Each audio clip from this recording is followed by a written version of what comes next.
Allez, on revient en France. 70 000, c'est le nombre de cambriolages pendant les vacances d'été. Plus de 2 Français sur 3 sont inquiets à l'idée de laisser leur logement pour partir en vacances ou en week-end, selon un sondage IFOP. Alors, quels sont les différents systèmes d'alarme? Que faire si son domicile est cambriolé alors qu'on se trouve en vacances? Ce soir, c'est Vicky Bogart qui fait le point. Vicky, première question. La peur d'être cambriolé est-elle de plus en plus répandue? Oui, 69% des Français exactement redoutent de se faire cambrioler lorsqu'ils partent en vacances ou en week-end. Il n'était que 45% à avoir une telle crainte en 2006.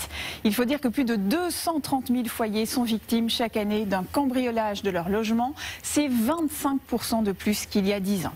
Seule exception, l'année dernière, en 2020, leur nombre a chuté de 20% par rapport à 2019, puisque les confinements et la crise sanitaire ont forcé les Français à rester davantage chez eux. Bien sûr, quels sont les différents systèmes d'alarme qui existent aujourd'hui? Vous pouvez désormais installer vous-même un système d'alarme connecté via votre Wi-Fi à votre smartphone.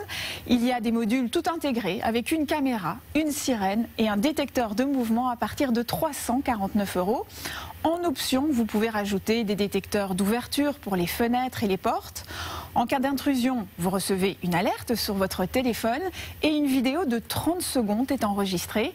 C'est ensuite à vous d'appeler la police. Si vous souhaitez bénéficier d'un système de télésurveillance avec un opérateur, l'abonnement coûte autour de 10 € par mois. Autre possibilité, tout déléguer à une société spécialisée qui installe chez vous l'équipement de sécurité, assure une télésurveillance 24 heures sur 24 et se charge de contacter la police. Pour une maison, il faut compter environ 800 € pour le matériel et ensuite un abonnement à partir de 39 € par mois. Alors si on est en vacances et qu'on constate ça via son système de surveillance, qu'on est cambriolé, qu'est-ce qui se passe et comment on fait?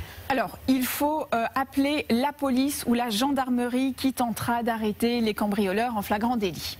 Par la suite, pour effectuer les constatations, les forces de l'ordre doivent obligatoirement être accompagnées de 2 témoins, par exemple un voisin et un proche. Vous avez ensuite 2 jours pour prévenir votre assurance.